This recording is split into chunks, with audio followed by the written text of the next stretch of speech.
আসসালামু আলাইকুম।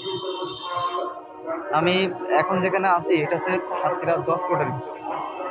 এটা পার্কিং এরিয়া, এটা একটা গার্ডেনের ভিতরে। এখানে হয়তো অনেক নয়েজ, তারপরেও আমি একটু কথা জোরে বলতেছি। মূলত বিষয় হচ্ছে যে আমি এখানে আসছিলাম আমার একটা গাড়ির পেপার জমা দেওয়ার জন্য। তো এখানে এসে মূলত বিষয় যেটা সেটা হচ্ছে যে একজন ব্যক্তি, মূল সমস্যা যেটা বলতে চাচ্ছি সেটা হচ্ছে যে একজন ব্যক্তি যখন একটা গাড়ি কিনে, কিংবা মোটরসাইকেল হোক কিংবা যে কোনো গাড়ি হোক, যখন কিনে তখন সে কেনার সময় তাকে একবার যাইতে হয়, কাগজ করার সময় একবার যাইতে হয়, গাড়ির কাগজ করার সময় আবার ড্রাইভিং লাইসেন্সের সময় এক সময়। এইভাবে করে একটা মানুষ একটা ছোটোখাটো কোনো মোটরসাইকেল হোক কিংবা যে কোনো গাড়ি হোক কিনলে তাকে 8 থেকে 10 বার বিআরটি অফিসের পাসপোর্ট ঘুরতে হয়। তো আমার ব্যক্তিগত ওপিনিয়ন আর কি, সেটা হচ্ছে যে যখন কোনো শোরুম গাড়ি বেচে কিংবা সরকার আসলে এরকম কোনো সিস্টেম করতে পারে কিনা। ধরেন কেউ যদি গাড়ি কেনে, তাহলে যেদিন সে গাড়ি কিনবে ওই দিনই তার গাড়ির কাগজপত্র এবং ড্রাইভিং লাইসেন্স করে নিতে হবে। তাহলে তার এই 5-10 বার বিআরটি অফিসে দৌড়ানো লাগে না। এখন এটাতে অনেকে আপত্তি করতে পারেন, যারা বিভিন্ন লোকজন আছে তারা এটাতে আপত্তি করতে পারেন। সেটা হচ্ছে যে ভাই আপনার এখানে তো এটা এভাবে করা যায় না, অনেকে তো ড্রাইভিং লাইসেন্স করার টাকা থাকে না, গাড়ি কেনার টাকা থাকে, অনেকের গাড়ি কেনার টাকা থাকে, কিংবা গাড়ি কেনার পরে সে কাগজ করার টাকা থাকে না। আমার কথা হলো ভাই, আপনি গাড়ি যেহেতু কিনবেন, গাড়ি যেহেতু রোডে চালাবেন, সেহেতু সরকারি আইন মেনে আপনাকে চলতে হবে। গাড়ি যেহেতু কিনবেন সেহেতু আপনার ড্রাইভিং লাইসেন্সের টাকা আগে ম্যানেজ করে রাখেন। গাড়ি যেহেতু কিনবেন সেহেতু আপনার গাড়ির পেপারস করার টাকা আগে গুছায় রাখেন।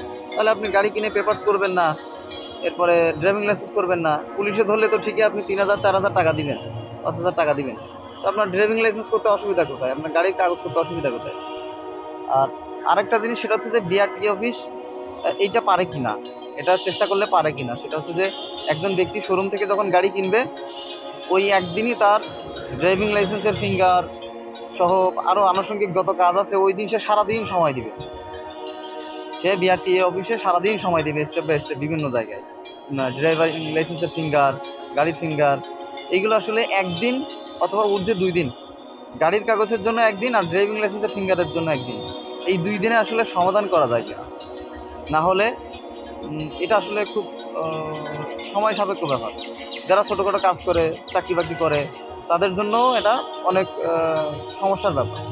মানে তার চাকরি থেকে ধরেন একটা গাড়ি কিনছে, সে তার চাকরির উদ্দেশ্যেই কিনছে, তাকে অফিসে যাইতে হয়। তো এইটার জন্য কিন্তু তার বারবারই এখানে আসা লাগে এবং বারবারই সেই অফিস থেকে ছুটি নেওয়া লাগে। তো এরকম কোনো সিস্টেম আসলে বাংলাদেশে করা যায় কিনা, এবং এটা নাগরিকের জন্য ভালো হয় কিনা, কিংবা বিআরটিএফে এটা করলে অনেক হয়রানি কমে যাবে।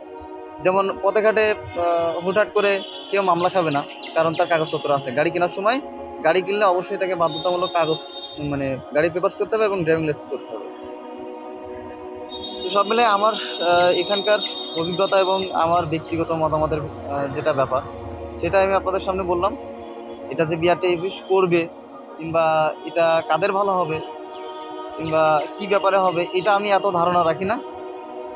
কিন্তু আমি যতটুকু বুঝি, বর্তমান সময়ে এসে মানুষের সময়ের প্রচুর মূল্য। তো সেই সময়টাকে বাঁচানোর জন্য হলেও যদি বিআরটিএ অফিস এই কাজটা এভাবে করতে পারে, তাহলে একজন নাগরিকের জন্য সুবিধা হয়। তার এই 8-10 দিন আসা লাগে না। যেমন ধরেন আমার বাসা একটা ইউনিয়ন পর্যায়ে, আমি সেখান থেকে জেলাতে আসছি। তো জেলাতে আমি আসছি 1 দিন কিংবা 2 দিনে কাজ মিটে গেলে আমার জন্য খুব সুবিধাজনক হয় জিনিসটা।